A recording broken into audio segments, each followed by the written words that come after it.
Thiruvananthapuram revenue ജില്ലാ കലോത്സവത്തിൽ സംഘർഷം. ഗ്രൂപ്പ് ഡാൻസിലെ വിധി നിർണയത്തെ ചൊല്ലിയാണ് തർക്കം. വിധി പ്രഖ്യാപനം ഏകപക്ഷീയമെന്നാണ് ആരോപണം.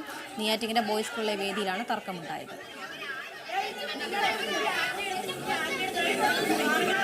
അരുൺ മോഹനുണ്ട് വിശദാംശങ്ങളുമായി. അരുൺ, എന്താണ് ഈ തർക്കത്തിലേക്ക് എത്തിയത്? നിത, ഇന്നലെ രാത്രി തിരുവനന്തപുരം ജില്ലാ റവന്യൂ കലോത്സവ വേദിയിലായിരുന്നു ഇത്തരത്തിലൊരു നാടകീയ സംഭവങ്ങൾ അരങ്ങേറിയത്.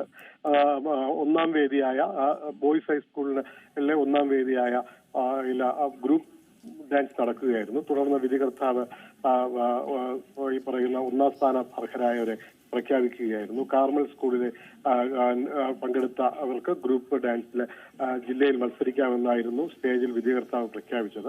എന്നാൽ തുടർന്ന് കോട്ടൺ ഹില്ലിലെ വിദ്യാർത്ഥികളും രക്ഷകർത്താക്കളും പ്രതിഷേധവുമായി രംഗത്തെത്തി. കാരണം ഇത് വിധികർത്താക്കൾ കോഴ വാങ്ങിക്കൊണ്ട് ഇത്തരത്തിലൊരു വിധി പ്രസ്താവിച്ചു എന്നുള്ളതായിരുന്നു അവരുടെ വാദം.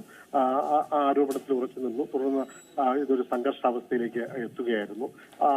ഈ നാട്ടുകാരുടെയും രക്ഷിതാക്കളുടെയും പ്രതികരണം രൂക്ഷമായതോടുകൂടി വിധികർത്താക്കൾ അവർ സുരക്ഷിത സ്ഥാനത്തേക്ക് മാറുകയായിരുന്നു. തുടർന്ന് പോലീസും സ്കൂൾ അധികൃതരും സംഘാടകരും എല്ലാവരും ചേർന്ന് നടത്തിയ അനുനയ ചർച്ചയുടെ തീരുമാനത്തിൽ അപ്പീൽ നൽകി വേണ്ട പരിഹാരം കാണാം എന്നുള്ള ഒരു തീരുമാനത്തിൽ പിരിഞ്ഞു പോവുകയായിരുന്നു. ഇതാ പുതിയ വാർത്തകളും വിശേഷങ്ങളും ഇനി വിരൽ തുമ്പിൽ.